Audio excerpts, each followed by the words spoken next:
जय परमेश्वर परमात्मा ने नमः। किताब जगदीश कहानी पेज नंबर 211।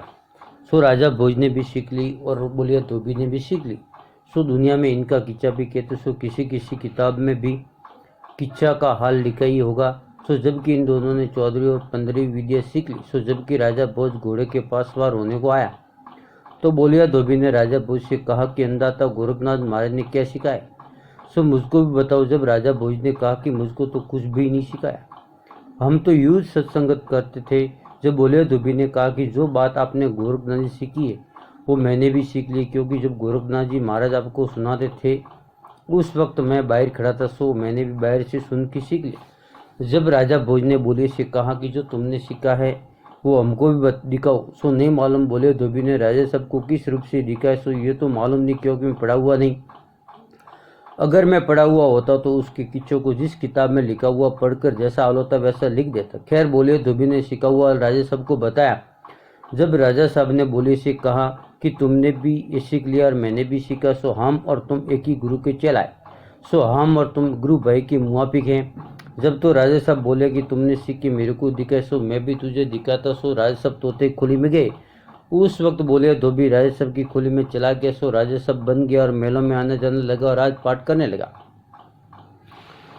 और मुल्कों के तोते को पकड़वा के मरवाने लगा, जिसकी वजह यह थी कि जिस तोते के शरीर में राजा अपने जीव को ले गए हैं, सो जबकि कुल तोते मारे जाएंगे और कोई तोता नहीं होगा। जब राजा भोज भी मारे जाएंगे, इस गरज से तोते को मरवाने लगा। और दुनिया में ये भी कहते हैं कि राजा भोज की पाटानी राजा भोज को बोलिया धोबी जान के अपने पास नहीं आने दिया करती थी, तो रानी को कह गए थे, क्योंकि जिस वक्त में राजा भोज 14वीं 15वीं विद्या सीखने गए थे, बाकी और सब रानी के पास बोलिया धोबी आता जाता था। सो उन रानियों को इस चल का कुछ भेद नहीं था जिससे आता जाता था, परंतु बोलिया धोबी के चल का भेद पाटानी को मालूम हो गया था कि अपना राजा नहीं है, कि जो और सब रानियों के पास आता जाता है, क्योंकि भोज राजा को तो किसी ने चढ़ लिया है। परंतु जिस तोते के अंदर पेज नंबर 212 राजा भोज अपने जीव को ले गए थे, उस तोते को किसी पात्र ने या किसी और जात ने पकड़ लिया था।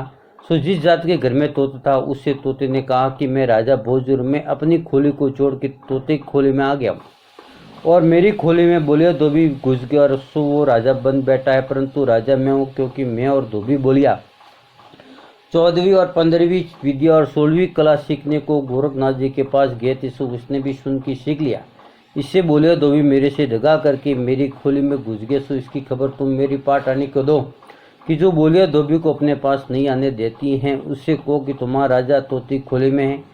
सो वो मेरे मकान पर ऐसे उसने पाटानी को खबर दी। पाटानी तोते को मंगवाया। जब तोते ने पाटानी से कहा कि रानी साहब तुम बोलिया धोबी से कहना कि राजा भोज साहब जो तुमने 14वीं 16वीं विद्या सीखी वो हमको बताओ तो हम भी सीखे, जब तुमको भी हम भी सब रानी की तरह से अपने पास आने देंगे। सो पाटानी ने बातें कही।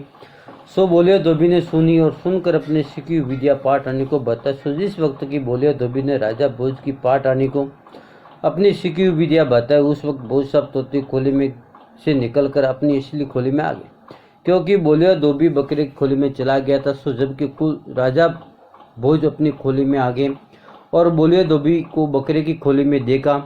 जब भोज राजा साहब उस बकरे के पीछे की जिसमें बोलिया धोबी जीव को ले गया था उसके पीछे वास्ते मारने के भागे, क्योंकि बोलिया धोबी बकरा होकर बाजार में चला गया था। जब इन बनियों ने छुड़वा दिया और कहने लगे कि अंदाता इसको उम्र करके छोड़ दो और इसको मत मारो, सो इस बात का सच्चा संसार में भी करते हैं। सो वो बात तुम सच मानते हो, सो देखो भाई तुम जिसको कि तुम 14वीं 15वीं विद्या जो कहते हो वो करामत नहीं है, वो तो बनियों के घर का जादू है। परंतु इन बनियों ने अपने गुप्ती पाप को प्रकट न होने के लिए तरह तरह के कीचड़ चला दिए, जिससे राजा बादशाह साधु फकीर रियायत भूली हुई है। अगर कोई समझेगा तो भी हम बनिए तो अलग अलग रह जाएंगे, राजा बादशाह साधु फकीर रियायत वगैरह मारी जाएगी, क्योंकि समझने वाले राजा बादशाह जानेंगे कि राक्षसी पाप इनका ही है। जय परमेश्वर परमात्मा ने नमः।